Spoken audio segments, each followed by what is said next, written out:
तो guys complete कर रहे थे हम लोग मैकेनिकल इंजीनियरिंग जेई के पेपर्स, जिसमें हम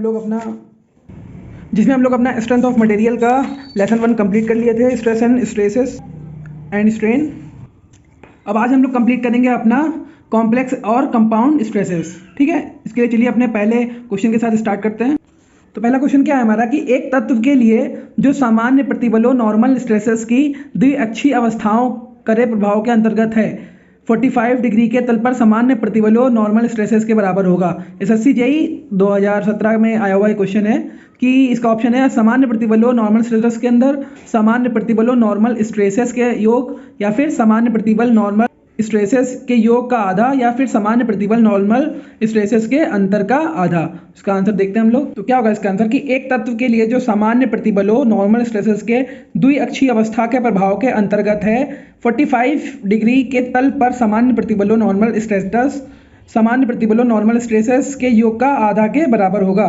चलिए इसको थोड़ा न्यूमेरिकल सॉल्व करके देखते हैं। तो नॉर्मल स्ट्रेसेस का फॉर्मूला हम लोग जानते हैं sigma N is equal to sigma X plus sigma Y upon 2 plus sigma X minus sigma Y upon 2 cos 2 theta होता है। ठीक है, फिर इसको और हम लोग जानते हैं कि मुख्य तल वे तल होते हैं जिन पर कोई भी कर्तन बल कार्य नहीं करता हो। जब कोई कर्तन बल कार्य नहीं करता है तो कर्तन बल का प्रतिबल हमेशा क्या हो जाता है, जीरो, मतलब शून्य हो जाता है। ठीक है, तथा अब तो कॉस थीटा का मान हमारा शून्य हो जाएगा। तो अगर इसको हम इससे मल्टीप्लाई करेंगे तो पूरा का पूरा जो वैल्यू है हमारी जीरो हो जाएगी। तब हमारा कर्तन बल का जो मान हो जाएगा sigma X plus sigma Y upon 2 बचेगा। ठीक है, चलिए अगला क्वेश्चन देखते हैं हम लोग।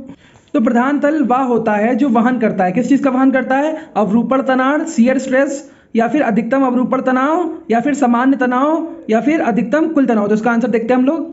तो प्रधान तल वह होता है जहां अवरूपण प्रतिबल जो शियर स्ट्रेसेस होता है वो नहीं हो, बिल्कुल नहीं हो। ठीक है, अगला क्वेश्चन है हमारा कि यदि सामान्य प्रतिबल के प्रश्न में मुख्य प्रतिबल सिग्मा 1 हमारा है 100 मेगा पास्कल और सिग्मा 2 है हमारा 40 मेगा पास्कल हो, तब उच्चतम अवरूपण प्रतिबल मेगा पास्कल में मान मैग्नीट्यूड क्या होगा। इसका हमें अवरूपण प्रतिबल पता करना है, तो उसमें ऑप्शन भी दिए गए हैं, चलिए पता करते हैं। तो देखिए सिग्मा 1 का मान दिया गया हुआ है, सिग्मा 1 का मान दिया गया हुआ है 100 पास्कल मेगा पास्कल, और सिग्मा 2 का मान दिया गया है हमारा 40 मेगा पास्कल, और हमें पता करना है अवरूपण प्रतिबल या फिर उसका मान। ठीक है, अपरूपण प्रतिबल बल यार पता करना है इक्वल टू क्वेश्चन मार्क। तो हम लोग जानते हैं फॉर्मूला की अधिकतम अपरूपण प्रतिबल होता है tau maximum is equal to, तो फॉर्मूला हम लोग चलिए लगाते हैं। अपरूपण प्रतिबल का फॉर्मूला हम लोग जानते हैं कि tau maximum is equal to होता है sigma maximum minus sigma minimum, हमें दोनों की वैल्यू दी रखी हुई है। ठीक है, सिग्मा मिनिमम अपॉन 2। ठीक है, तो टाउ मैक्सिमम की वैल्यू हमने बताई अभी आपको कितनी दी गई है, थोड़ी क्लियरिटी का दिक्कत हो रही है इसमें आज।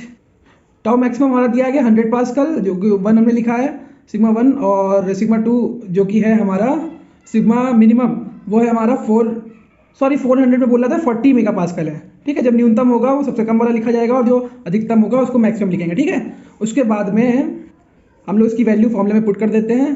तो मैक्सिमम कितना था हमारा, ये हमारा मैक्सिमम है, मैक्सिमम। ठीक है, तो 100 माइनस मिनिमम हमारा कितना है 40 अपॉन 2 कर देंगे। ठीक है, अब 100 में से 60 बचेगा, यहाँ पे 2 से डिवाइड होगा, 30 हो जाएगा, 3 टाइम में 2 3 6 और 0। ठीक है, और फिर उसके बाद में 30 मेगा पास्कल इसका आंसर आएगा। तो हम लोग ने क्या आंसर निकाला है, हम लोग ने निकाला है अधिकतम अवरूपण प्रतिबल, जिसको हम लोग टाउ से लिखते हैं। ठीक है, ये हमारा आंसर होगा। चलिए अगले क्वेश्चन पढ़ते हैं। तो गाइस अगला क्वेश्चन है हमारा कि द्विअक्षीय प्रतिबल की दशा में अधिकतम कर्तन प्रतिबल का तल मुख्य तल से निम्न कोण पर नत होगा। यूपीएससी जेईई 2016 में आया हुआ क्वेश्चन है 90 डिग्री, 45, 135 या फिर 145 डिग्री। चलिए इसका आंसर देखते हैं। क्या है कि द्विअक्षीय प्रतिबल की दशा में अधिकतम कर्तन प्रतिबल का तल मुख्य तल से 45 डिग्री कोण की ओर झुका हुआ होता है। ठीक है, अगला क्वेश्चन देखते हैं। देखिए अभी हमने पिछला क्वेश्चन कराया आपको अभी कि मोहर वृत्त में अधिकतम अवरूपण प्रतिबल निम्नलिखित है। अभी मैंने आपको फॉर्मूला लिखा हुआ कि अभी जो न्यूमेरिकल से उसको सॉल्व कराया था कि मोहर वृत्त की त्रिज्या के बराबर, मोहर वृत्त की त्रिज्या से अधिक, मोहर वृत्त की त्रिज्या के √2 गुणक के बराबर, या फिर उपरोक्त में से नन ऑफ दीज अबव। ठीक है, तो इसमें से कोई नहीं। तो इसको हम लोग देखते हैं, छत्तीसगढ़ जेईई में आया हुआ क्वेश्चन, इसका आंसर देखते हैं। अभी मैंने आप लोग को इसी फॉर्मूले से क्वेश्चन सॉल्व करके दिखाया कि tau maximum is equal to tau sigma maximum minus sigma minimum upon 2 Mohr की वृत्त की त्रिज्या के बराबर होता है। ठीक है, अगला क्वेश्चन देखते हैं हम लोग। अगला हम पढ़ते हैं पूरा RBJSE में आए हुए क्वेश्चन को कि अधिकतम मुख्य प्रतिबल का मान होता है, क्या होता है 16 pi D cube M plus root M T square plus T square, ये फॉर्मूला इससे होता है। फिर निम्न मुख्य प्रतिबल का मान होता है 16 upon pi D cube M minus root M square plus T square. अधिकतम कर्तन प्रतिबल के लिए कौन सा फॉर्मूला यूज होता है 16 upon pi D cube root M square plus T square. अगला क्वेश्चन कि मोहर वृत्त में अधिकतम कर्तन प्रतिबल होगा, क्या होगा वृत्त की त्रिज्या। मुख्य तलों पर अभिलंब प्रतिबल अधिकतम तथा कर्तन प्रतिबल शून्य होते हैं। मोहर वृत्त में अधिकतम कर्तन प्रतिबल क्या होता है, मोहर वृत्त की त्रिज्या के बराबर होता है। मोहर वृत्त की त्रिज्या ली जाती है, कहाँ से ली जाती है, root F X minus Y upon 2 whole square plus Q square. ठीक है, अगला क्वेश्चन देखते हैं हम लोग।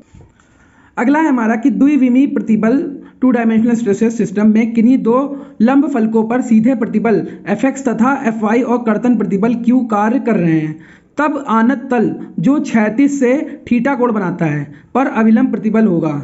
तो इसके लिए फॉर्मूला कौन सा यूज करते हैं हम लोग, Fx plus Fy upon 2 plus Fy minus Fx upon 2 cos 2 theta plus Q sine 2 theta. किसी आनत तल पर स्पर्शीय प्रतिबल होगा, किसी आनत तल पर स्पर्शीय प्रतिबल क्या होगा, Fy माइनस Fx अपॉन 2 साइन 2 थीटा और माइनस Q कॉस 2 थीटा। ठीक है, किसी आनत तल पर अधिकतम मुख्य प्रतिबल होगा, क्या होगा कि minus Fx plus Fy upon 2 plus 1 upon 2 under root Fy minus Fx का whole square plus 4Q square. किसी आनत तल पर न्यूनतम मुख्य प्रतिबल होगा, क्या होगा minus Fx plus Fy upon 2 minus 1 upon 2 under root Fy minus Fx का whole square plus 4Q square.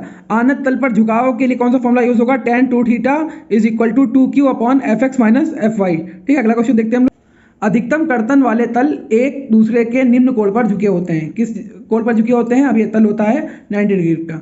फिर अधिकतम कर्तन वाले तल मुख्य तलों से झुके होते हैं, कहाँ झुके होते हैं 45 डिग्री पर। मोहर वृत्त के केंद्र की y अक्ष से दूरी होती है, कितनी होती है, Fx प्लस Fy अपॉन 2। मोहर वृत्त आरेख में कर्तन प्रतिबल लिया जाता है, कहाँ लिया जाता है, y अक्ष पर। ठीक है, मोहर वृत्त आरेख में अभिलंब प्रतिबल लिया जाता है, किस पर लिया जाता है, x अक्ष पर। जिन तलों पर अधिकतम या न्यूनतम मुख्य प्रतिबल कार्य करते हैं उन पर स्पर्शी प्रतिबल का मान होगा, क्या होगा, शून्य होगा।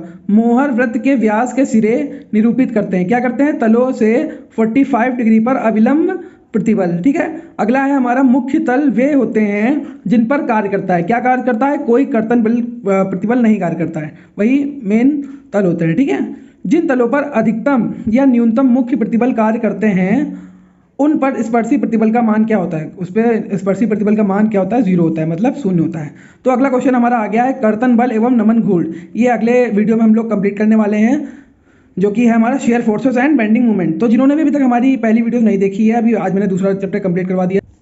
ठीक है, पहला हमारा था स्ट्रेस एंड स्ट्रेन और दूसरा हमने कंप्लीट कराया कॉम्प्लेक्स और कंपाउंड स्ट्रेसेस। पिछली जो हमने एक सीरीज पूरी कंप्लीट करवाई थी वो थी हमारी मैकेनिक्स की, तो जाकर देखिए हमारी वीडियो, जिनमें जो भी क्वेरी क्वेश्चन होंगे आप हमें कमेंट कर सकते हैं, हम आपके क्वेरी का आंसर जरूर देंगे। और चलते हैं, आज के लिए बस इतना ही, तब तक के लिए जय हिंद जय भारत।